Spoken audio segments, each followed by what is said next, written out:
দিনে আমরা if else variable basic যে সিনট্যাক্স গুলো ছিল সেগুলো আমরা দেখছি। আমরা আরো কিছু বেসিক জিনিসপত্রগুলো দেখি যেগুলো আমাদের কাজ করতে গেলে কাজে লাগবে।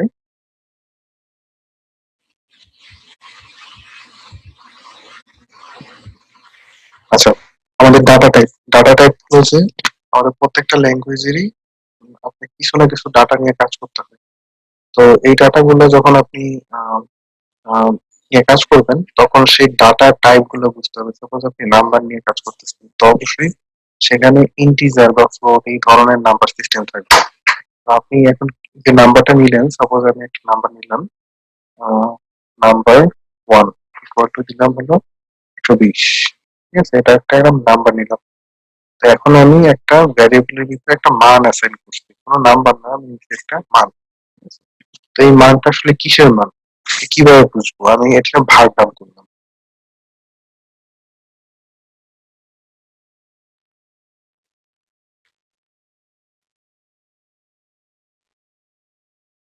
তো এখানে দেখেন কি আসছে আউটপুট।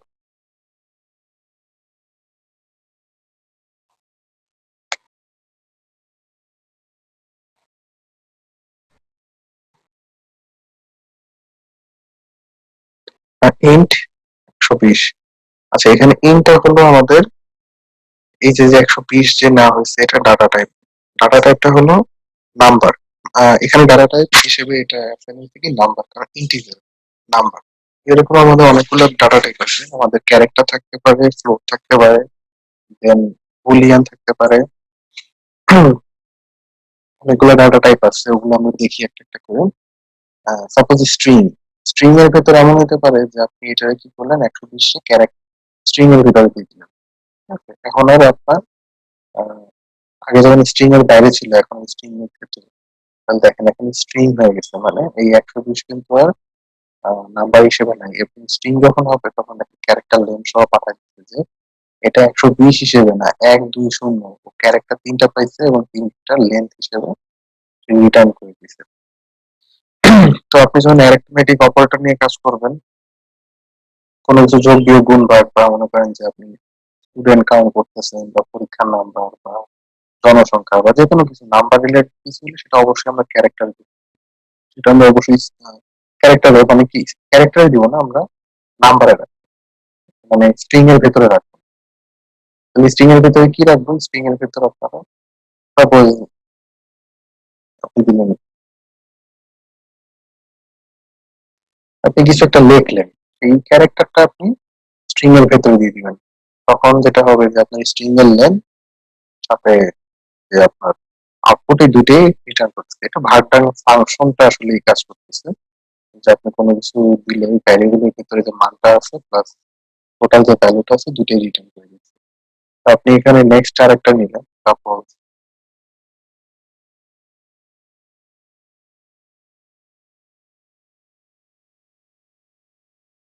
যখন আপনি টাকা পয়সা নিয়ে হিসাব করবেন তখন অবশ্যই সেন্টের বিষয় থাকতে পারে বা পয়সার বিষয় থাকতে পারে। তো তখন আপনারা নিলেন যে 10.22।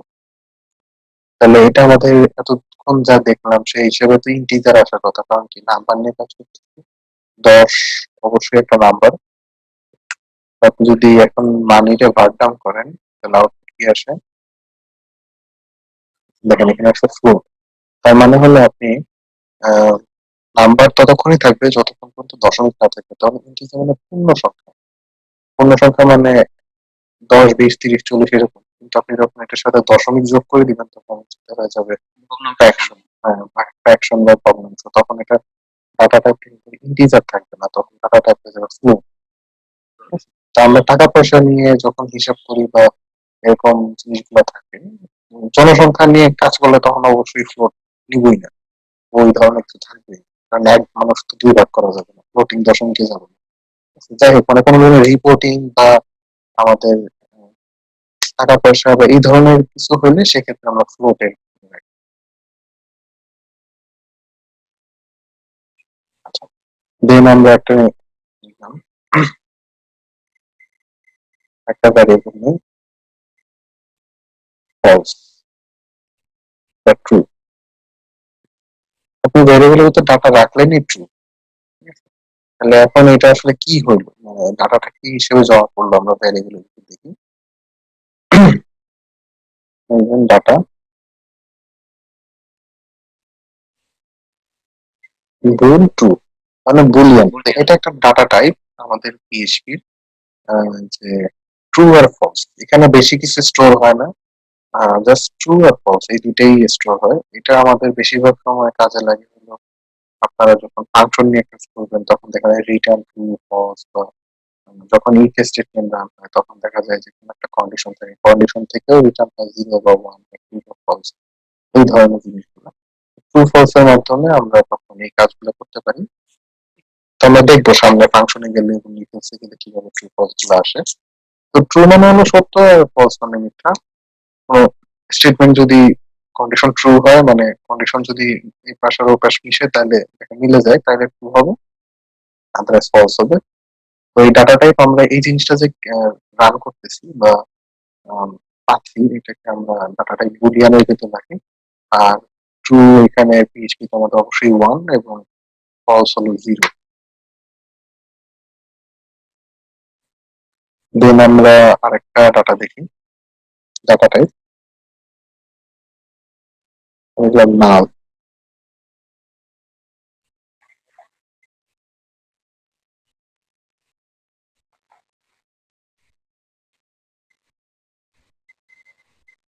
তো নালটা হলো কি, নালটা হলো আমাদের আমরা যখন কোনো কিছুর ভেতরে কোনো ডাটা অ্যাসাইন করি না বা ডাটা খালি থাকে তখন আমরা নাল অ্যাসাইন করি।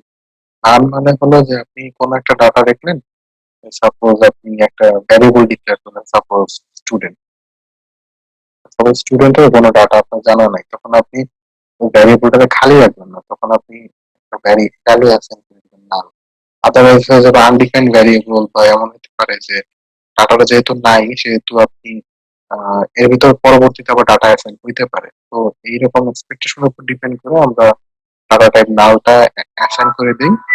আর নাল মানে হলো যে এর ভিতরে কিছু নাই কিন্তু অ্যাকচুয়ালি এটা খালি, কিন্তু খালি না, এটার ভিতরে নাল আছে। এই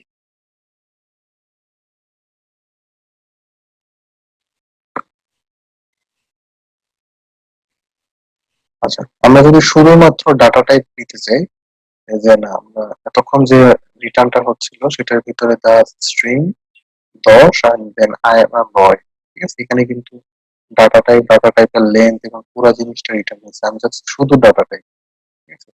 তো জিনিসটা এরকম দিতে পারি যে ইফ পিএইচপি তে একটা ফাংশন গেট টাইপ, গেট টাইপের ভিতরে আপনি সাপোজ এখানে দিলেন যে মানি ডাবল ইকুয়াল টু,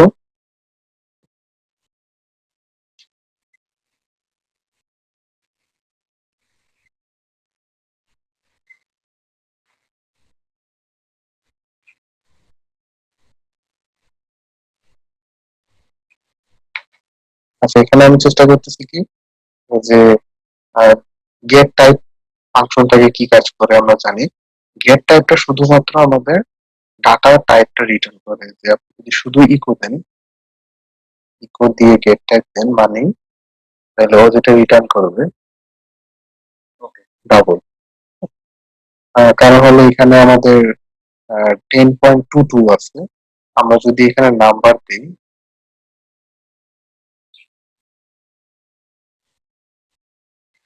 স্ট্রিং, শুধুমাত্র ডাটা টাইপটাও রিটার্ন করবে। আমি এখানে বলতেছি যে মানি এবং নাম্বার ওয়ান এই দুটা ডাটা টাইপ কি সেম কিনা। তো এখানে আমাদের ডাটা টাইপ দুটার সেম না, কারণ এখানে নাম্বার ওয়ান হিসেবে আছে ক্যারেক্টার আর মানিতে আমাদের আছে ফ্লোট। তো এখানে অবশ্যই ওকে হবে না, এলস যদি দেই ইকো নট ওকে,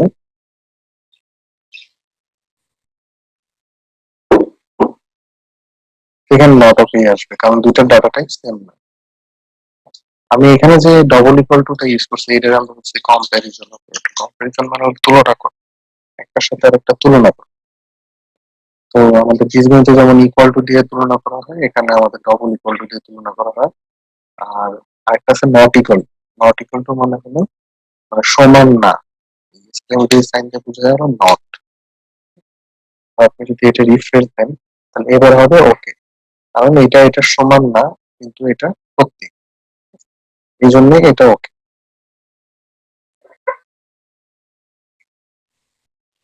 আচ্ছা, তো আমরা যে ইফ এলস দেখতেছি, ইফ এলস আমরা ডাটা টাইপ কিছু দেখলাম, এরপরে ইফ এলসটা আরেকটু দেখি। আমাদের ইফ এলস এর ভেতরে যেটা হলো এই যে প্রথমে ইফ থাকবে, দেন একটা ফার্স্ট ব্র্যাকেট শুরু শেষ, এর ভিতরে আমরা স্ট্রাকচারটা লিখবো, কন্ডিশনটা লিখবো, যে কন্ডিশনটা আমরা দিয়ে তুলনা করব, যদি ট্রু হয় তাহলে এই ব্লকের ভিতরে যাবে, আর যদি ফলস হয় তাহলে এলসে চলে যাবে। তো আমরা ইফ এর ভিতরে প্রথমে একটা কম্পেয়ার করি, আমি দিলাম যে 0 ডবল ইকুয়াল টু ফলস, এখানে আমি দিলাম ইকো